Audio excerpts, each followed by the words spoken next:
Al-Fatihah. Bismillahirrahmanirrahim. Alhamdulillah rabbil alamin. Ar-Rahmanir-Rahim. Maliki yaumiddin.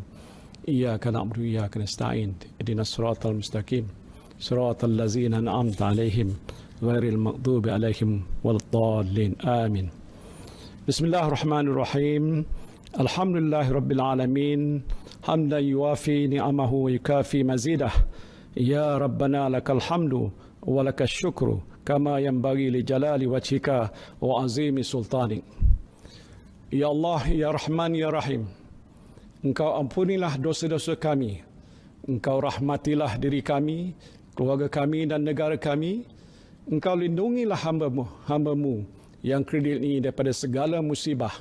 Engkau jauhilah diri kami daripada penyakit yang berbahaya dan wabak yang mengancam nyawa.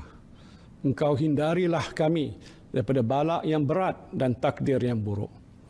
Ya Allah, Ya Rahman, Ya Rahim, Engkau berilah kekuatan, kecekalan dan kesabaran kepada kami untuk menghadapi dugaan-Mu yang berat ini. Engkau tiupkanlah ketenangan dalam jiwa kami.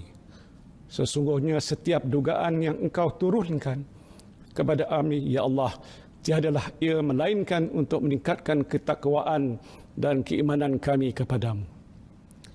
Ya Allah, Ya Rahman, Ya Syafi, Engkau berilah kesembuhan kepada saudara-saudara kami yang dijangkiti wabak coronavirus, walau di mana saja mereka berada. Sesungguhnya tiada penyakit yang tidak dapat Engkau sembuhkan. Ya Allah, tiada mara bahaya yang tidak dapat Engkau jauhinya dari kami, Ya Allah. Kami bermohon kepadamu, Ya Allah, lindungilah kami, selamatkanlah kami, sejahterakanlah kami. Rabbana zalamna anfusana wa illam taghfir lana wa tarhamna lanakunanna minal khasirin. Rabbana atina fid dunya hasanah wa fil akhirati hasanah wa qina azabannar. Wa sallallahu ala sayyidina Muhammadin wa ala alihi wa sahbihi wa sallam. Walhamdulillahi rabbil alamin.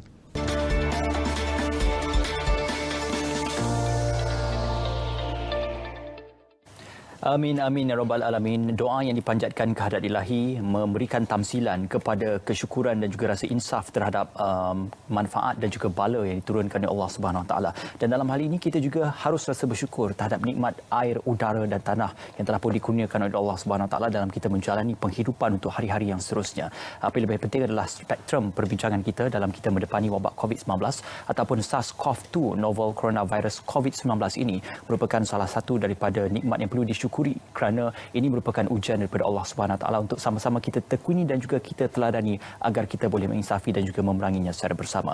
Untuk kita menggambarkan pembuktian dan juga tamsilan kepada apa yang akan dibincangkan pada malam ini, saya suka untuk memulakan mukadimah awalan dengan memetik surah Al-Hajj ayat 63 yang bermaksud, apakah kamu tiada melihat bahawasanya Allah menurunkan air dari langit lalu jadilah bumi itu hijau? Sesungguhnya Allah Maha mengetahui. Maka sesungguhnya elemen air itu merupakan sesuatu yang amat penting. Beri pentingnya kepada manusia dan juga kemanusiaan sejagat itu memberikan tamsilan dan juga gambaran bahawasanya inilah nikmat yang perlu disyukuri. Pada malam ini, COVID-19 kesan terhadap industri air merupakan satu lagi gambaran kepada bagaimana kita melihat dua perkara ini digabungkan bersama, apakah impak dan juga dampaknya dalam kita menakungi masyarakat dan juga melihat kepada kesannya terhadap masyarakat.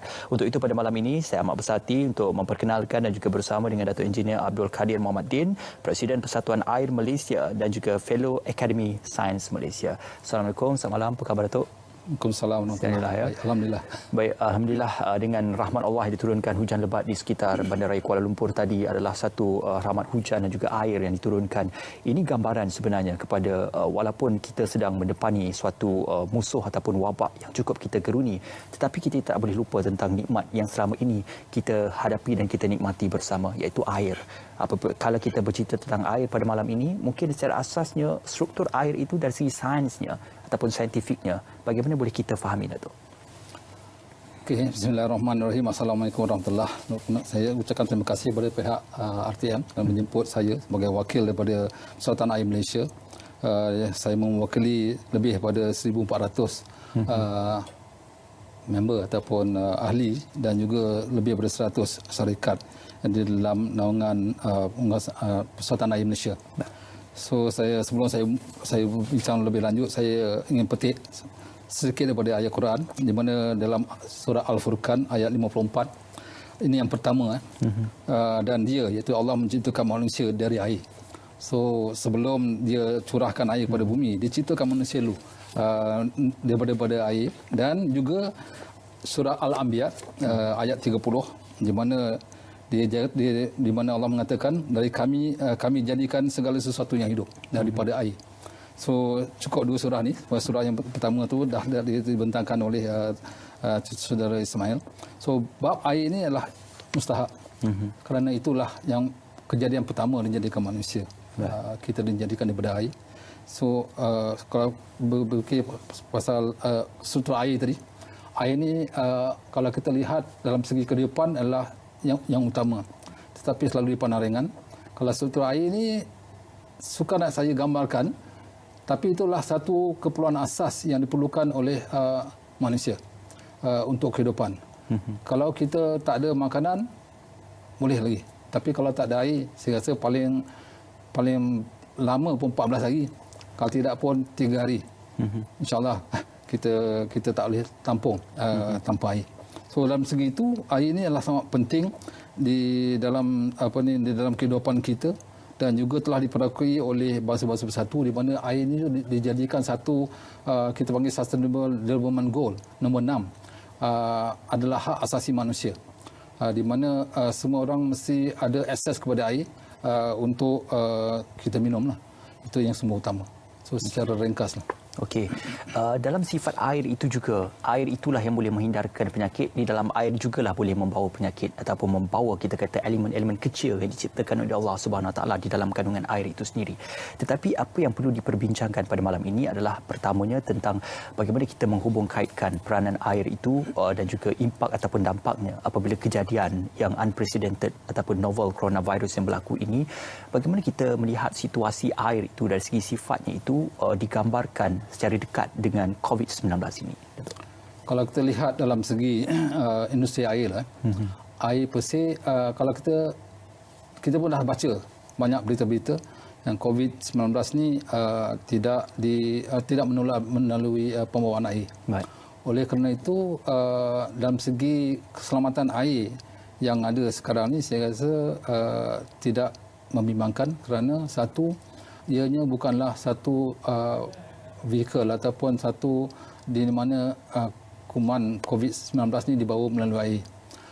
Ia melalui sentuhan dan juga lain-lain kaedah. Tapi air ini ada selamat. Kalau kita lihat apa yang berlaku sekarang ni pun semua-semua air yang kita ada pun alhamdulillah selamat. Juga nampak ketara dengan adanya PKP ni, sungai-sungai kita bersih. Walaupun ada sebilangan kecil pencemaran yang berlaku, itulah ada yang terkawal seperti apa yang berlaku di Selangor baru-baru ini. Itu bukan dari kilang, itulah daripada penternakan ikan. Saya rasa telah pun dipantau. InsyaAllah kita akan dapat air secukupnya pada penduduk di Selangor. Begitu juga di tempat-tempat lain. Kalau dari segi pada air, sekali lagi perkembangan bekalan air tidak jadi masalah setakat ini, alhamdulillah. Okey, sebelum kita beralih kepada isu kualiti perbekalan air dan sebagainya, mungkin agak molek untuk kita ceritakan dahulu. Ramai yang ingin mengetahui tentang fungsi dan peranan bagi Persatuan Air Malaysia ini. Apakah bidang tugas yang dirangka dan juga digerakkan oleh persatuan? Okay, Persatuan Air Malaysia ini telah ditubuhkan lebih pada 30 tahun. Setelah saya terangkan tadi, bilangan ahli.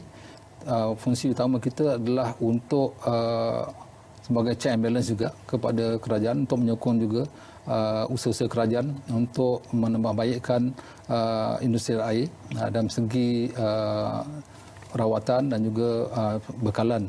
Kerana air ini ada dua aspek, satu kuantiti, satu kualiti. Kuantitinya mesti mencukupi, kualitinya mestilah mengikut piawaian yang telah ditetapkan. Jadi fungsi kita adalah untuk juga memberi kesedaran kepada pengguna-pengguna untuk menghargai apa itu air. Okay. Kerana banyak yang berfikiran air itu percuma. So tugas kita untuk memberi kesedaran dan juga knowledge, awareness kepada pengguna-pengguna bahawa air itu bukanlah percuma. Memang telah diberikan Allah percuma pada kita, tetapi untuk menyalurkan air itu kepada rumah-rumah perlukan satu pengurusan dan juga infrastruktur tertentu yang telah pun dibuat oleh kerajaan untuk dibekalkan kepada pengguna-pengguna. Okay. Tugas kita satu, kita juga membuat penyelidikan kepada industri air, kaedah-kaedah yang tertentu untuk perkongsian maklumat, dan juga kita ada forum-forum tertentu untuk sebagai jambatan di antara industri dengan kerajaan akan permasalahan-permasalahan yang berlaku di dalam industri air, kerana kita di bawah, kerajaan di atas. Kita menjadikan satu salur untuk kita memberi maklumat dan juga memberi keprihatinan kepada kerajaan tentang masalah air yang berlaku di industri air. Contoh yang banyak ketara, yang nombor satu ialah peranan kita untuk menyedarkan rakyat ataupun pengguna akan harga air. Kerana harga air dalam Malaysia, especially dalam negara kita ni amat rendah, dan dah sampai satu ketika atau tahapnya terpaksa kita semak semula agar dia dapat menjadi lebih mampan. Kerana persenturan air negara ni berlandaskan kepada 3 elemen. Satu ialah keseluruhan, iaitu holistik. Satu ketulusan, ataupun satu lagi kemampanan. So looking at holistic, sustainable and sustainable. So kita cuba menjurus ke arah itu, dan saya percaya kerajaan masih lagi berusaha untuk mencapai ke arah itu, kerana dengan pengurusan air negara ni kita cuba wawarkan kepada semua pihak. Hasrat kerajaan adalah untuk membuat industri air ini mampan, dan tidak ada persoalan kemampuan. Kemampuan saya rasa semua mampu. Baik. Hanya nak tak nak saja bayar, kerana kita kena keluar daripada jurang keselesaan kalau kita nak sesuatu yang baik ataupun satu perkhidmatan yang efisien yang diberi kepada semua pengguna. Okey, Datuk, secara asasnya proses pengklorinan yang berlaku di dalam air itu memungkinkan untuk air itu diminum secara selamat dalam proses kepada disumbangkan ataupun dibekalkan kepada umat manusia ataupun kepada rakyat. Tetapi persoalannya, adakah tahap pengklorinan yang kita lakukan sekarang ini dilihat sebagai selamat untuk memastikan sebarang risiko jangkitan COVID-19 khususnya ataupun novel coronavirus ini dalam bentuk transmisi melalui air dapat diatasi ataupun diberikan satu pengesahan yang jelas tentang isu tersebut? Isu tersebut telah pun ditangani, di mana Yang Mohd Menteri telah pun mengarahkan dosage atau dos klorin dinaikkan daripada 0.2 kepada 0.5 mengikut piawaian WHO.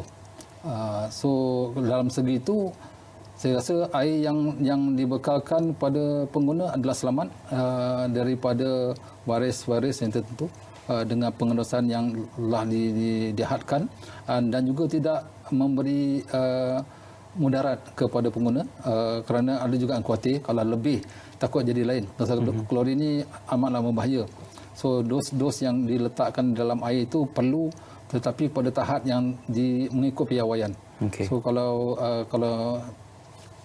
permasalahan sama ada air itu selamat ke tidak, setakat ini saya rasa selamat, insyaAllah. Okay. Kerana operator air dalam negara kita pun amat prihatin, kerana ini melibatkan penggunaan seharian. So dos-dos yang dikenakan tu adalah dikawal dengan ketat.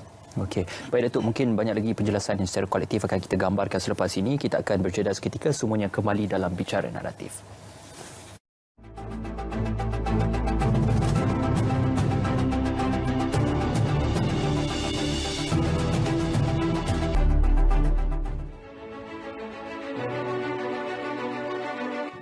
Teruskanlah cekal, kuat dan bersemangat. Yakinlah kita akan dapat atasi dugaan ini bersama-sama. Stay at home, kita mesti menang. Stay at home, kita mesti. Stay at home, kita mesti menang. Pastikan perjalanan sosial, kita pasti menang. Break the chain, kita mesti menang. Break the chain, kita mesti menang. Thailand, kita mesti menang.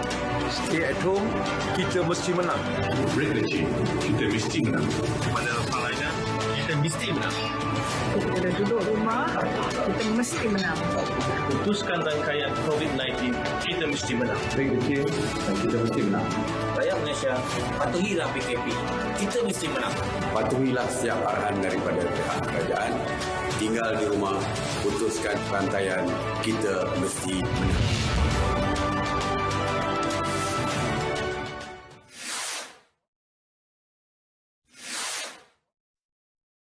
Kita bertemu dalam bicara naratif. Malam ini cukup istimewa kerana specifically ataupun secara spesifiknya kita bercerita tentang elemen air. Untuk kita mengesan perubahan dari segi struktur dan juga molekul air itu, ada 3 perkara asas yang boleh kita bangkitkan atau dilaksanakan dalam ujian pengesanan secara saintifik, iaitu warna, bau dan juga rasa. Ini satu perkara yang paling asas untuk kita melihat perubahan kepada air itu sekiranya berlaku pencemaran ataupun tidak. Masih lagi bersama dengan Dr. Engineer Abdul Karim Mohamed Din. Tadi kita bercerita tentang secara asasnya bagaimana impak dan juga dampak COVID-19 ini terhadap industri air negara.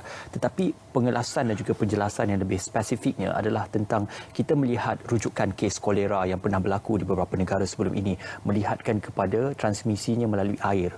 Maka adakah rujukan kes itu merujuk juga kepada perubahan warna, bau, rasa dan juga kualiti air yang terkandung yang membawa penyakit itu boleh diasimilasikan atau disamakan dengan penyebaran penyakit-penyakit ataupun virus generasi terbaru, Datuk? Itu secara asas. 3 elemen tersebut secara asas. Tapi kalau kita lihat secara sebetulnya, air ini susah nak kita lihat secara mata kasar. Right. Selain dari apa yang telah berlaku, kalau seseorang telah dijangkiti baru kita lihat punca itu daripada air. Kalau contoh kolera tadi, saya ambil satu contoh. Kalau di rumah kita lah, rumah kampung lah, sebagai asas dulu, sebelum terjadinya sistem pembentungan yang sempurna, rumah kita dia punya tandas tu, maksudnya tempat kita buang air besar tu di luar. Macam mana pun kena luar. Baik. Satu perkara. Lepas tu kita mandi air perigi.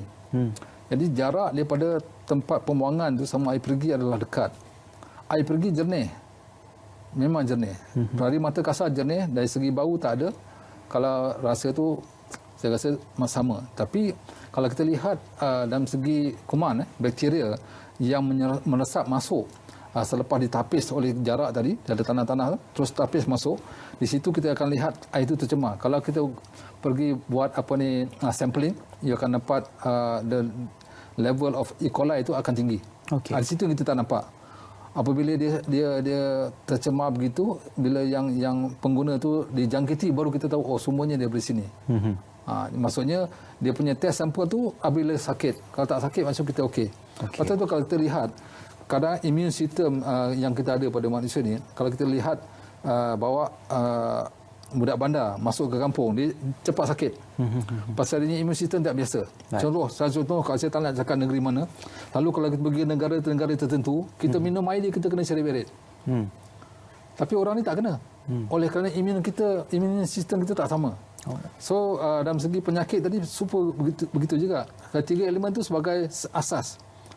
Kalau kita terkenalah kolera ni, so far kita boleh cari dia punya ubat dia. Tapi kalau kena lebih pada kolera, kuman-kuman yang kita tak ternama, itu ada masalah sikit.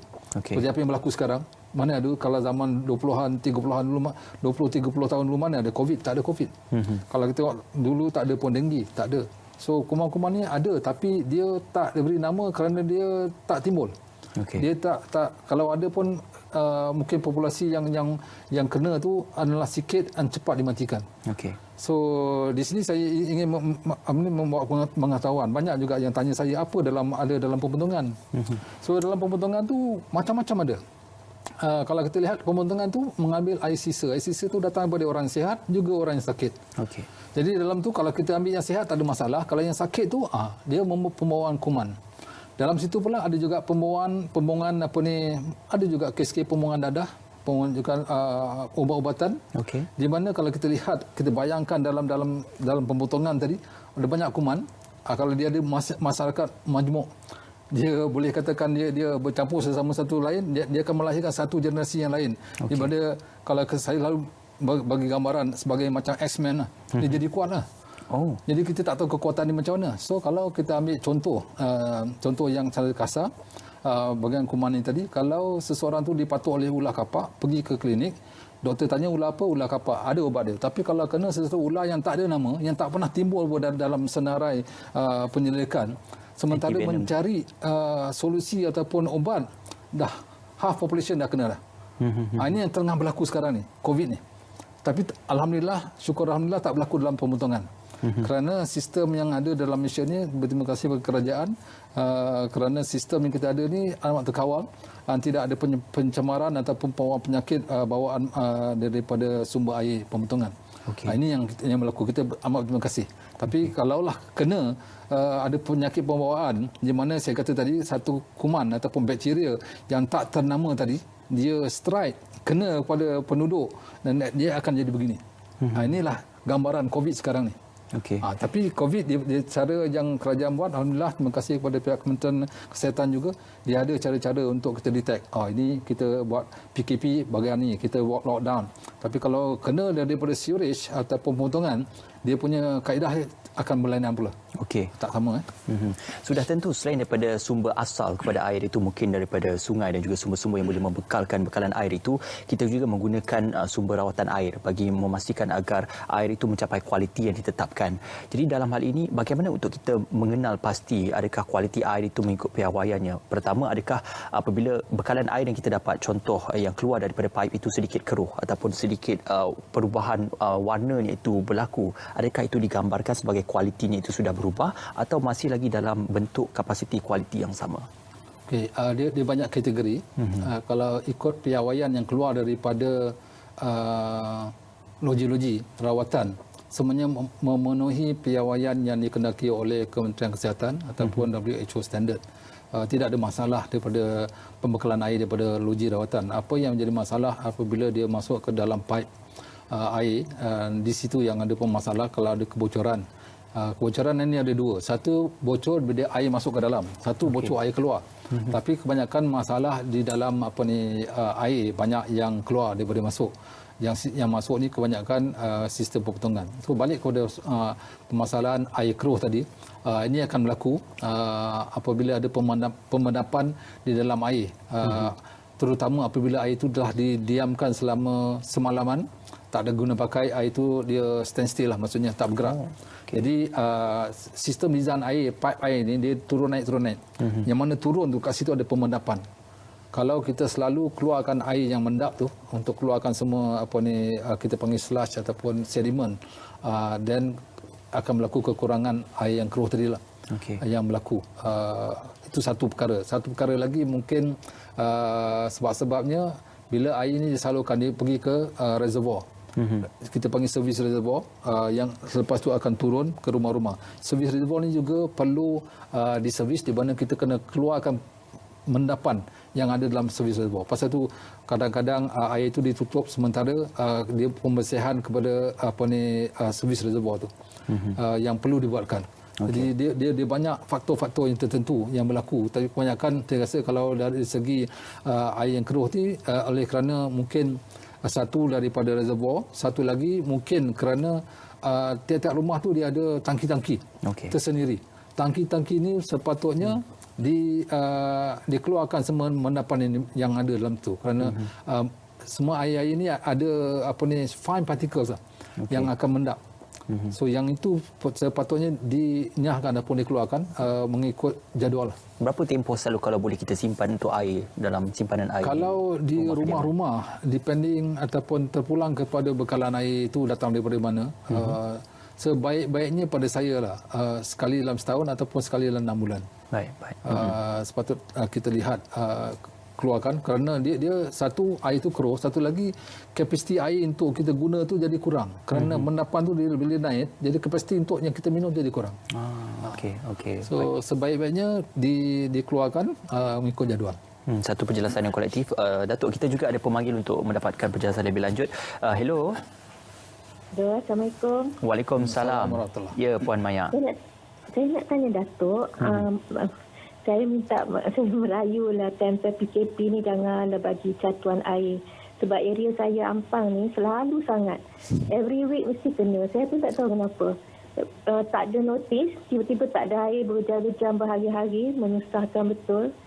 Masa tu bukan PKP, boleh lari pergi dobi, pergi gym mandi. Tapi time PKP jangan buat macam tu, dan saya harap sebab selalu hujan, air banyak. Saya tak tahu kenapa selalu kata tak cukup air lah, itulah, inilah. Tu lagi satu saya nak tanya. Indah water tu apa function dia? Adakah sama? Sebab bil kita lain. Bil Indah water dengan bil air tak sama. Lepas tu bil air tu, starting last month, dia dah tak macam dulu dah. First 20 meters tu kita dah kena bayar. Government dah tak subsidize. boleh tolong explain. Terima kasih. Assalamualaikum. Baik, Waalaikumsalam. Terima kasih Puan Maya. Mungkin ada 2 atau 3 persoalan dibagikan tu. Saya petik tadi ada 2 soalan. Terima kasih kepada Puan Maya. Alhamdulillah kerana mengajukan soalan yang tertentu. Satu, masalah air di Ampang. Saya tak berapa pasti di mana Puan Maya duduk. Saya pun duduk di Ampang. Alhamdulillah setakat ini saya tak ada masalah. Kerana saya ada kaedah-kaedah tertentu di rumah saya yang membuatkan saya tak ada masalah. Dan saya bincangkan kemudian. Tapi masalah di Ampang ni, saya salah satu sebabnya oleh kerana pembinaan jalan raya yang bertingkat yang sedang berlaku. Kini telah pun tak berlaku kerana tutup kerana PKP. So saya rasa dalam segi itu kerosakan kepada paip air utama telah berkurang. Saya selalu jalan di Jalan Ampang tu, saya nampak banyak kali pembocoran yang berlaku. Yang pihak Air Selangor saya rasa bertungkul lumus untuk membetulkan mengikut keupayaan mereka secepat mungkin. Saya percaya Air Selangor amat prihatin dengan masalah yang berlaku disebabkan pembinaan jalan yang bertingkat. InsyaAllah dengan ini saya harap Air Selangor ada mendengar. Tapi kalau ada masalah begitu, boleh memanggil mereka untuk mereka memberi bakalan air dengan membawa tangki-tangki air kepada tempat puan ataupun taman-taman puan. Saya percaya insyaAllah mereka boleh bergerak pantas untuk memberi bekalan air tertentu. Itu satu. Harapnya jawapan tadi memuaskan. Berkenaan dengan Indah Water, banyak lagi yang keliru. Apa itu Indah Water, apa itu operator air. Kalau kita lihat apa yang berlaku sekarang, secara ringkas, Air Selangor ataupun operator air dia membekalkan air untuk minum. Apa yang kita minum pasti akan keluar. Tak boleh tidak.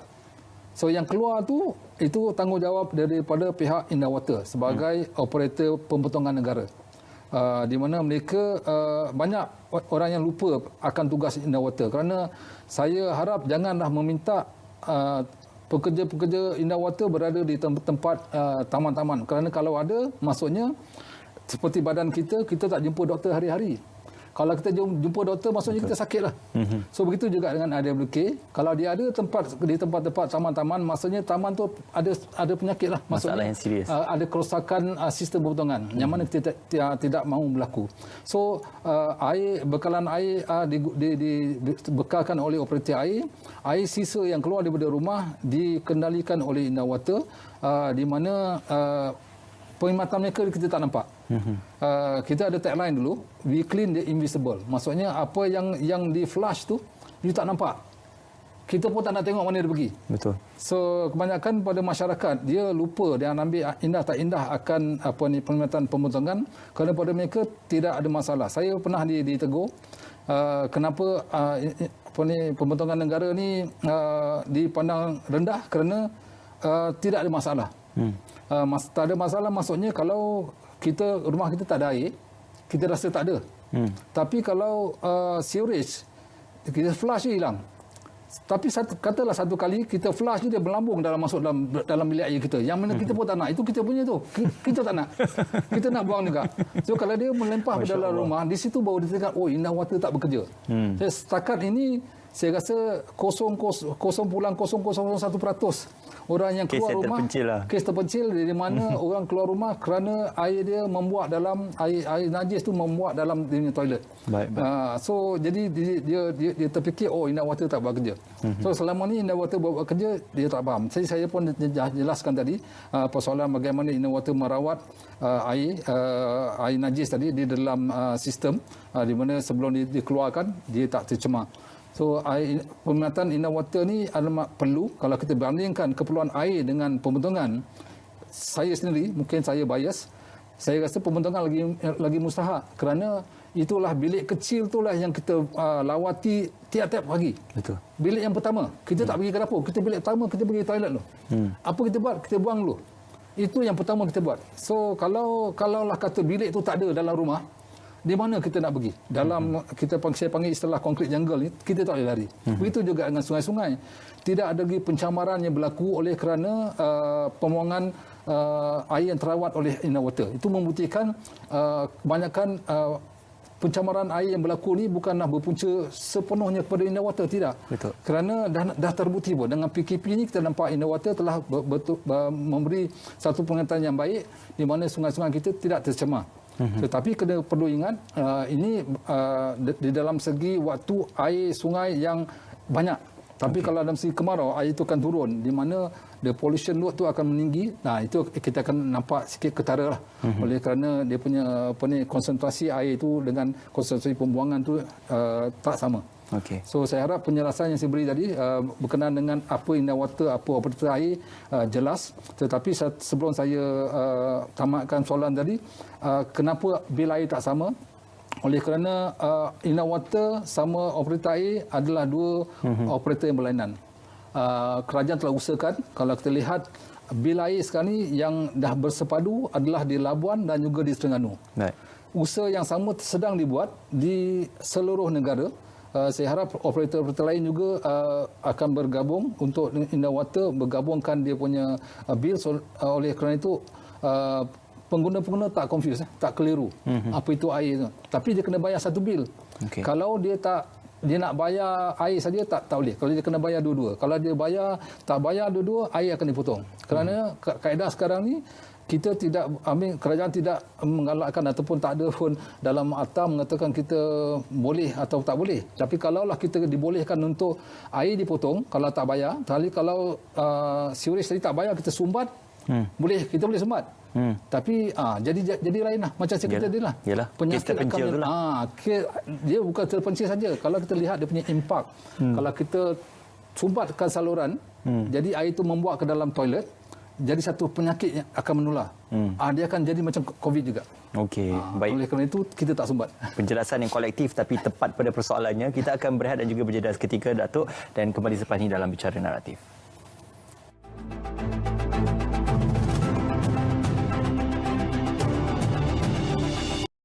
Baik, kembali dalam Bicara Naratif. Sudah semestinya tadi kita meneruskan perbincangan kita. Spektrum perbincangan yang lebih penting adalah tentang industri air dan juga sudah semestinya COVID-19 ini dalam kita mendepani pandemik ini. Bagaimana kita menghadapi kita kata cabaran terhadap industri air. Sebelum kita beralih kepada Datuk Engineer Abdul Kadir Mohammadin, kita akan terus saja mengambil kita kata soalan daripada pemanggil kita yang sedang berada di talian. Hello. Halo, Assalamualaikum. Waalaikumsalam. Saya Mio Al-Azfar daripada Kedah. Ya. Saya merupakan seorang pelajar Maktab Turus Angkatan Tentera dan saya tertarik dengan tajuk pada kali ini daripada Bicara Naratif berkenaan dengan air. Yang mana kita sebelum ini pernah digemparkan satu pencemaran air di Sungai Kim Kim dahulu. Yang mana ini merupakan satu krisis pencemaran air yang sangat-sangat menjejaskan, yang saya kira menjejaskan keselamatan nasional negara. Yang mana ia melibatkan menjejaskan kesihatan orang awam, sekolah-sekolah terpaksa ditutup dan sebagainya. Apakah langkah-langkah kerajaan dan juga badan-badan industri air bagi membendung perkara ini dari berlaku lagi? Okey. Seperti mana yang berlaku di Sungai Kim Kim dahulu. Baik, terima kasih untuk soalannya Encik Mio Azfar kerana bersama kami pada malam ini. Datuk, itu nak dibangkitkan semula tentang isu pencemaran di Sungai Kim Kim tu. Pencemaran air, saya rasa Sungai Kim Kim ni bukanlah salah satu, tapi banyak lagi sungai-sungai yang sedemikian rupa. Sungai Kim Kim ni alhamdulillah dia bukanlah satu sumber di mana kita panggil intake air, yang mana untuk kita buat minuman. Tapi keadaan Sungai Cincin tu memang serius pada saya dan rasa pada semua pemain industri air negara. Ia keadaan satu serius. Kajian masih lagi berjalan, saya rasa. Laporan tertentu masih belum dikeluarkan. Hanya pada pihak industri air kita telah pun mewawarkan pada kerajaan. Kerana air ni selepas pensuruhan air negara, air rawatan adalah di bawah tanggungjawab pihak kerajaan pusat. Air sumber air adalah di bawah kerajaan negeri. Dia ada badan-badan tertentu seperti kalau di Johor sana di bawah Bakash, dia bertanggungjawab. Kalau di sini luas, di Selangor luas. So kalau kita lihat pada tindak tanduk seterusnya adalah untuk melihat bagaimana kita nak mencegah pencemaran air berlaku, di mana salah satu punca kita lihat ialah kerana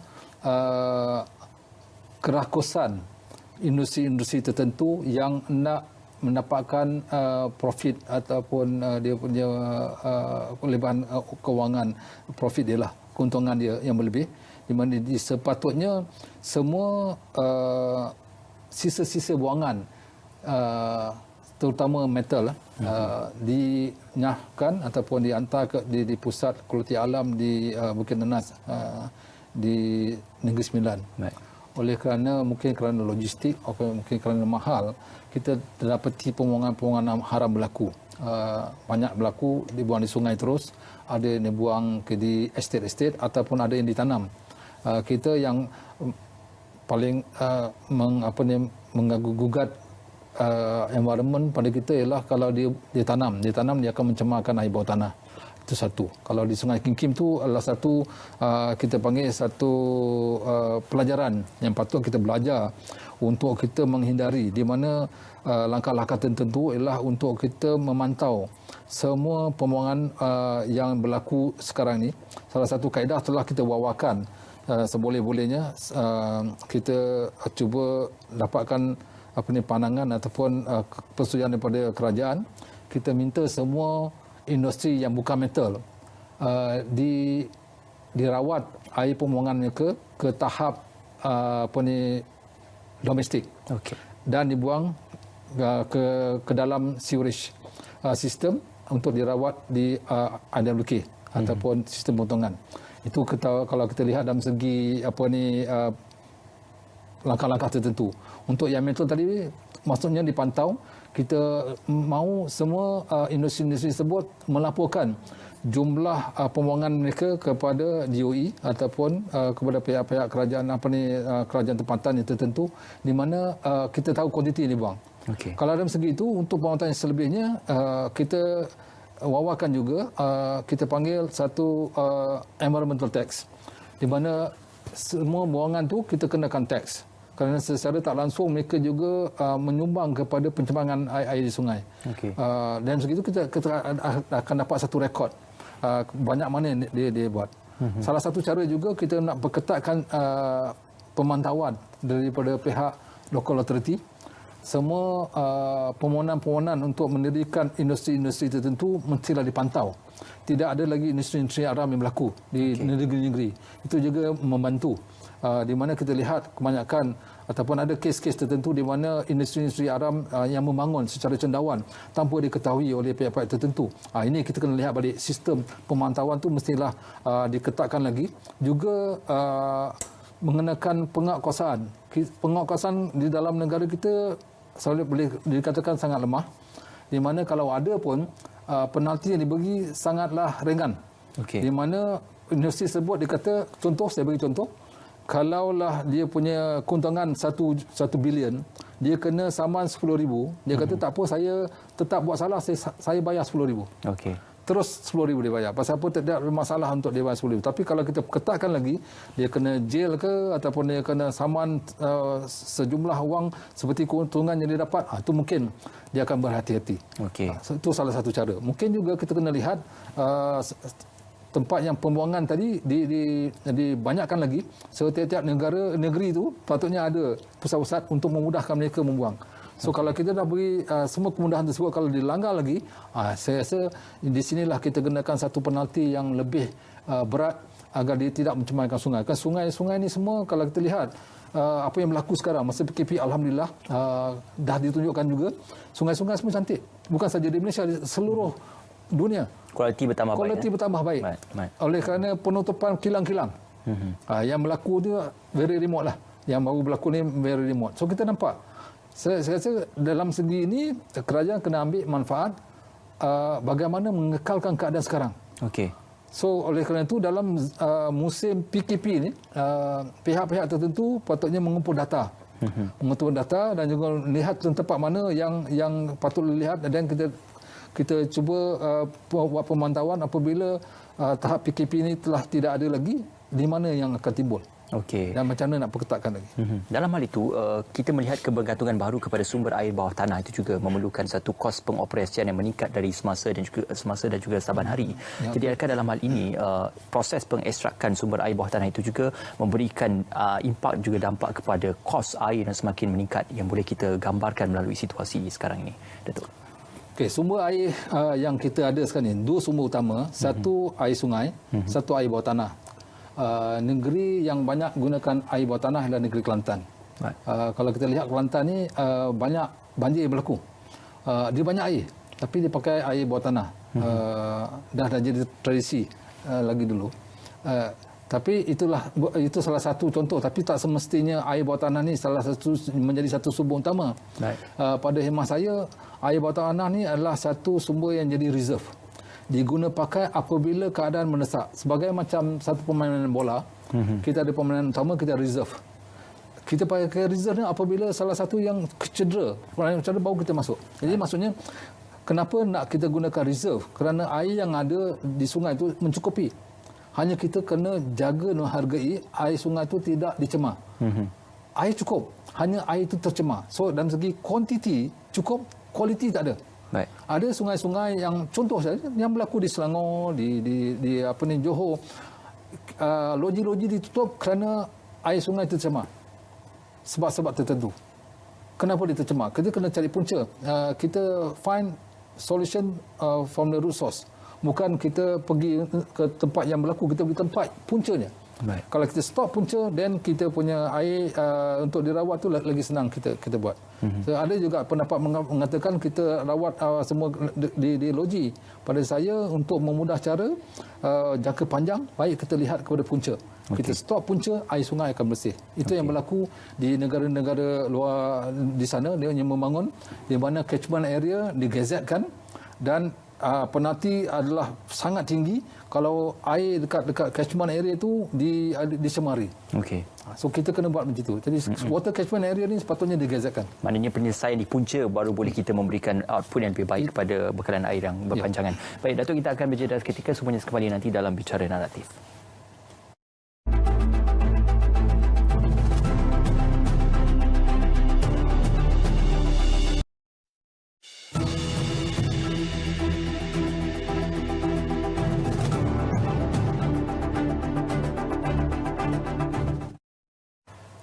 Baik, kembali dalam Bicara Naratif. Berbaki masa yang ada dalam masa jeda ataupun selang beberapa minit ini, mungkin kita terus saja persoalan kepada Datuk Engineer Abdul Kadir Mohamed Din. Persoalan tentang dalam kita mendepani wabak COVID-19 ini, ada yang membangkitkan persoalan tentang kalau elektrik itu boleh diberikan subsidi, tetapi kenapa air pengecualian ataupun subsidi itu tidak dibangkitkan atau tidak diberikan penumpuan, dan apakah ini ada hubung kait dengan kos yang meningkat ataupun kos yang diberikan penumpuan yang tinggi terhadap bagi memberikan pembekalan air yang berkualiti. Datuk.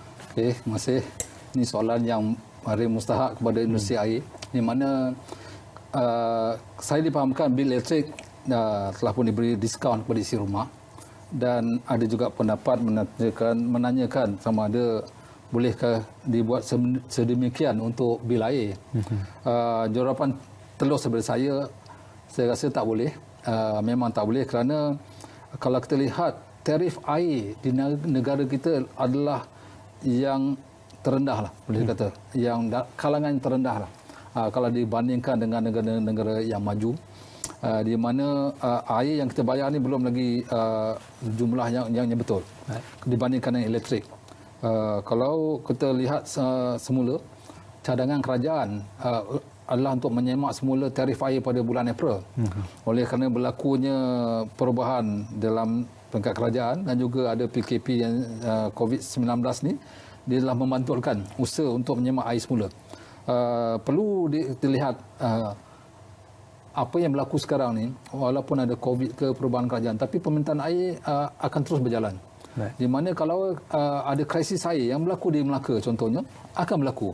Akan juga berlaku juga di Penang, di mana sumber air tak cukup. Cuba juga yang di Johor, sumber air tak cukup. Kalau kita lihat di Langkawi, kalau saya berpandukan fakta yang saya ada, dia punya reserve dan negatif. So kalau kita tengok sumber air, dia ada dua. Satu sumber air, satu rawatan. Sumber air yang kita ada di dam atau empangan-empangan pun telah menurun. Di mana di Penang telah pun dilaporkan meminta cloud seeding untuk bagi banyak air hujan untuk menambahkan air di semula. Kalau kita lihat secara jangka panjang, Singapura mengambil masa lebih daripada 10 atau 20 tahun untuk menjadikan seluruh Singapura kawasan tadahan air. Di mana kita masih lagi bersenang lenang menggunakan air tanpa berkira harga air macam mana, ataupun senang lenang di mana pihak-pihak tertentu membuang atau mencemar air. Harga air yang ada di dalam industri ini belum mencukupi lagi. So kerajaan melalui SPAN telah pun ada satu sistem kita panggil tariff setting mechanism untuk kita menilai harga air ikut tariff setting tadi, berpadukan kepada beberapa fakta, tapi fakta utama adalah satu capex, satu opex yang perlu diambil kira. Di mana banyak lagi water operator yang tidak dapat memenuhi. Ada juga auto operator yang tarif airnya dah tak naik selama lebih daripada 30 tahun. Saya ambil satu contoh terus terang, Pahang paling lama tak naik. Inner Water langsung tak naik.